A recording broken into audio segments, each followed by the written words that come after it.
Il y a 20 ans, Airbus a créé l'A380 pour défier le légendaire Boeing 747. Mais l'impensable s'est produit. Aucune grande compagnie aérienne américaine ne l'a jamais acheté. Les Américains ont dit non. Delta a refusé. United n'a montré aucun intérêt. Et au final, zéro commande de la part du Big Three. En 2019, Airbus a définitivement mis fin au programme. Pour comprendre à quel point cette décision est surprenante, il faut mesurer l'ampleur des transporteurs aériens américains. American Airlines effectue environ 6800 vols par jour, ce qui signifie qu'un avion décolle toutes les 13 secondes, 24 heures sur 24. Delta en assure environ 5400, United près de 4500. Ensemble, ces trois géants réalisent plus de 16 000 vols quotidiens à travers le monde. À titre de comparaison, Emirates, la compagnie qui a misé presque exclusivement sur l'A380, n'opère qu'environ 500 vols par jour, bien qu'elle possède 123 A380, soit plus que n'importe quelle autre compagnie au monde. Il ne s'agit donc clairement pas d'une question d'argent. Les transporteurs américains figurent parmi les plus grands et les plus rentables de la planète. À eux trois, ils effectuent 30 fois plus de vols qu'Emirates.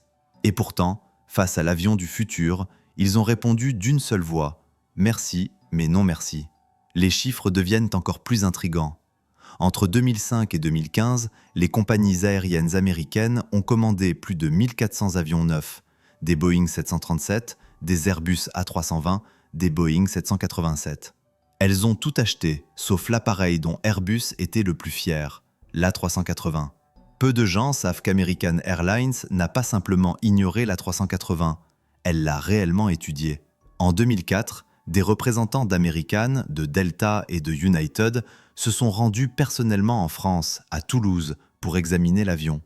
Airbus leur a offert une présentation grandiose, vol de démonstration, maquette, calcul détaillé, conditions spéciales pour une commande de lancement. Sur le papier, tout semblait parfait, un géant des airs, confortable, symbole du progrès.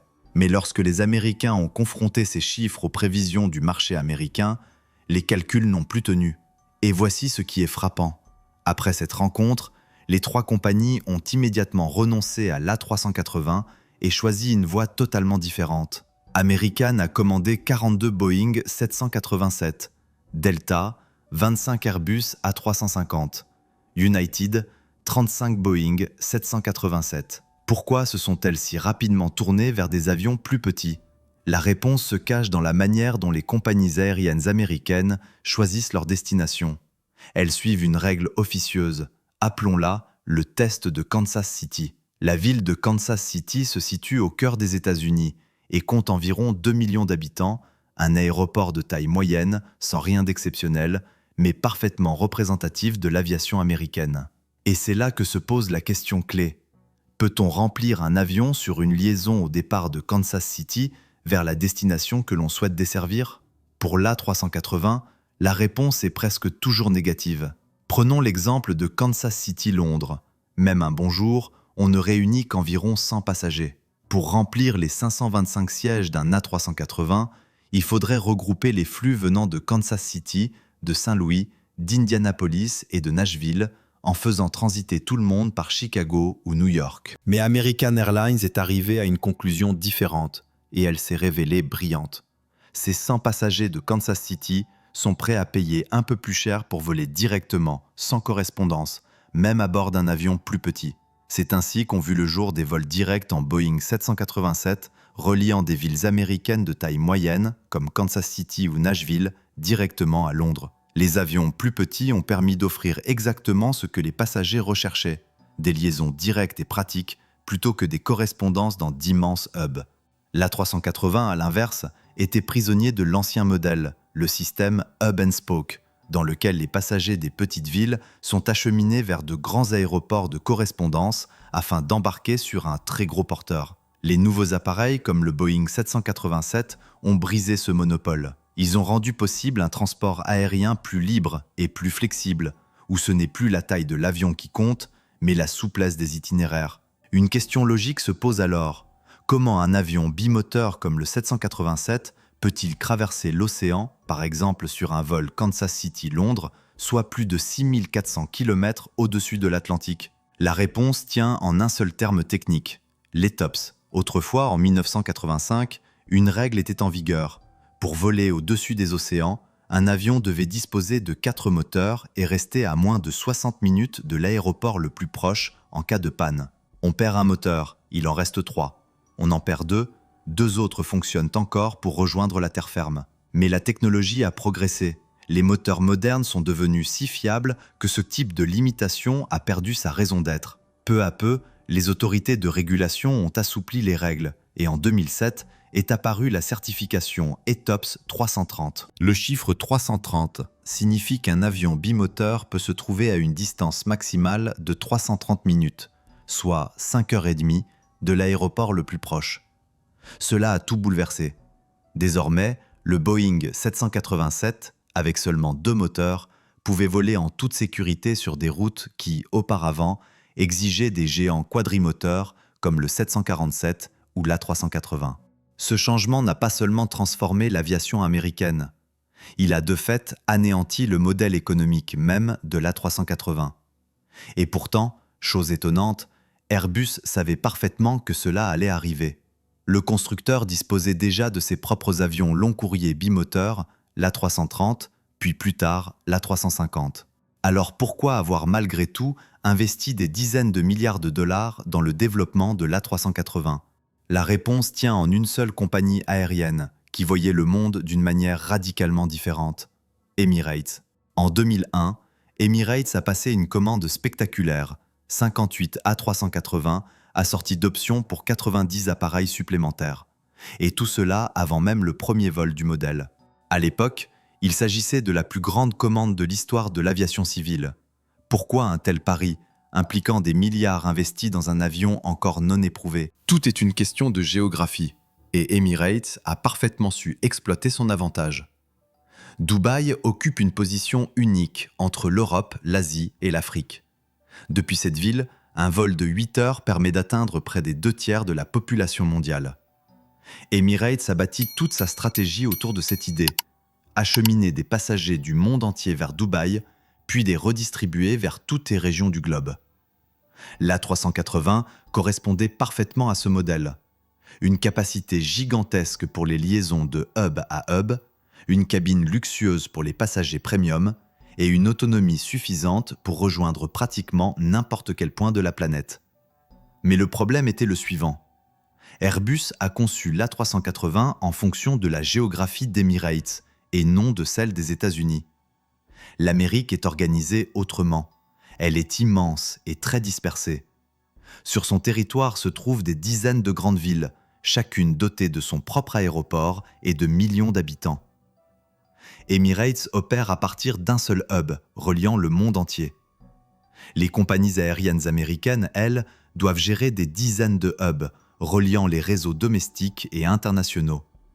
Et voici ce que cela a coûté à Airbus. Le développement de l'A380 a nécessité environ 25 milliards de dollars, davantage que le PIB de certains pays. Pour atteindre la rentabilité, Airbus devait vendre environ 420 appareils. Résultat final, 251.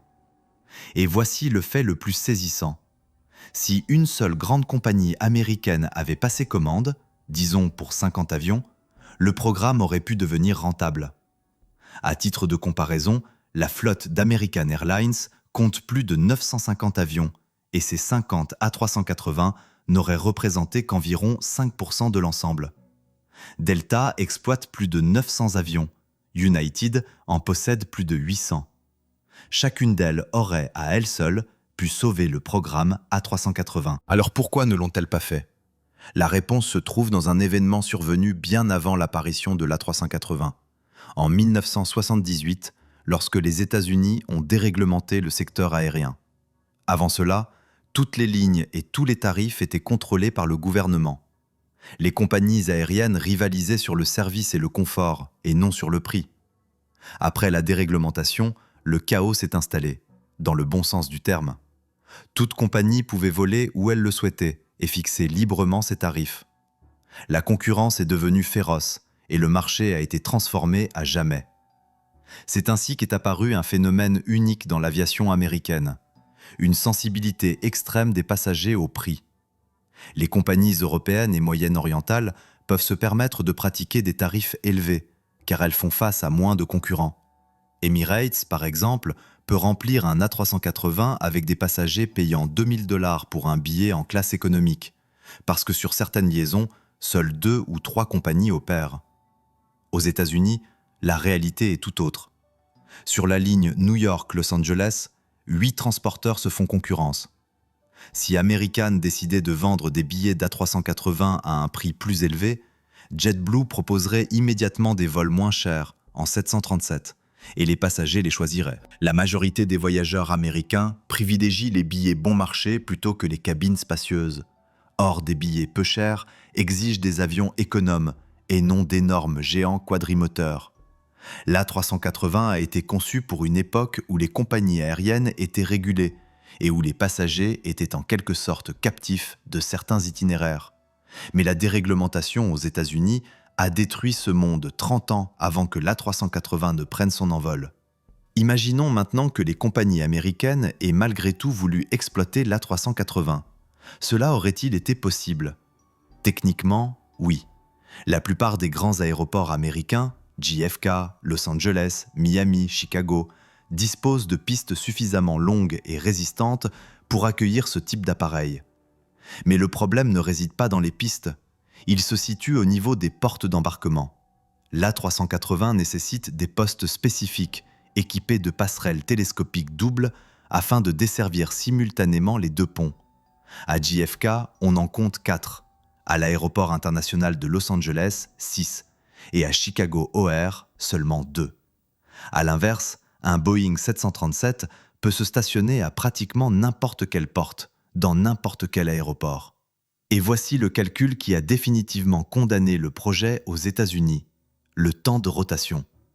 Un Boeing 737 peut atterrir, débarquer des passagers, se ravitailler, nettoyer la cabine, embarquer de nouveaux voyageurs et être de nouveau en l'air en 45 minutes. Pour accomplir le même cycle, un A380 a besoin d'au minimum 2 heures. En période de pointe, une porte d'embarquement dédiée à l'A380 ne pouvait gérer qu'un seul vol par cycle. Or, pendant ce même laps de temps, cette porte aurait pu voir passer 4 vols de Boeing 737, transportant au total encore plus de passagers, avec une flexibilité d'horaire bien supérieure. Les aéroports américains ont été conçus dès le départ pour un traitement rapide et une forte fréquence des vols.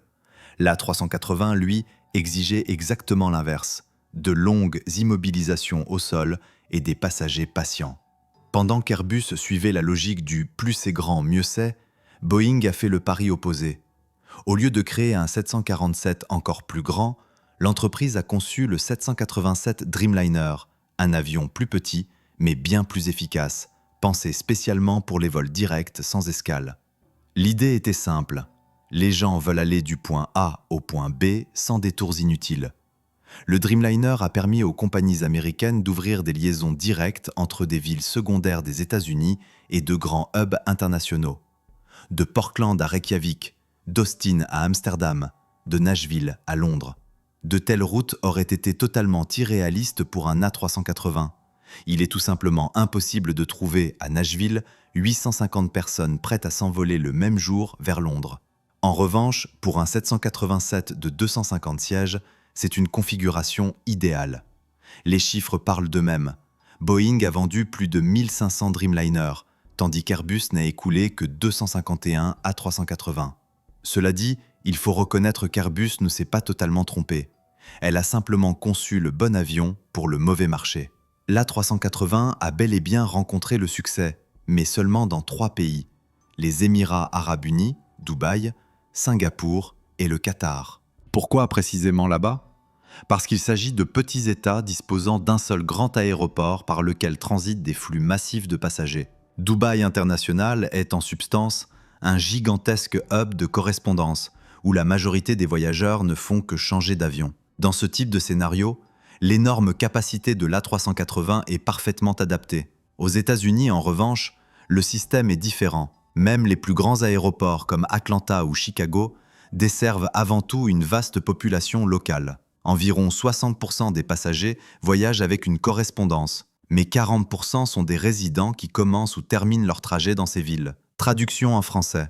Cela signifie qu'il est tout simplement impossible de remplir 850 sièges dans un tel aéroport. Trop de destinations, trop de créneaux horaires, un marché beaucoup trop flexible. Lorsqu'Airbus a lancé le programme A380, l'entreprise comptait vendre environ 1200 appareils sur 20 ans. Il est presque certain que ces projections incluaient des commandes de compagnies aériennes américaines. Mais sans elles, la réalité s'est révélée bien plus modeste. Seulement 251 avions construits. Parmi eux, 123 ont été achetés par Emirates, près de la moitié de toute la production. Singapore Airlines en a commandé 24, Lufthansa 14, et les autres compagnies se sont partagées des quantités infimes. En 2018, Airbus ne produisait plus que 8 A380 par an, alors qu'il en aurait fallu au moins 30 livraisons annuelles pour atteindre le seuil de rentabilité. Le programme, conçu à l'origine comme un défi à la domination de Boeing, a finalement démontré que les compagnies aériennes américaines comprenaient mieux leur marché que les ingénieurs européens.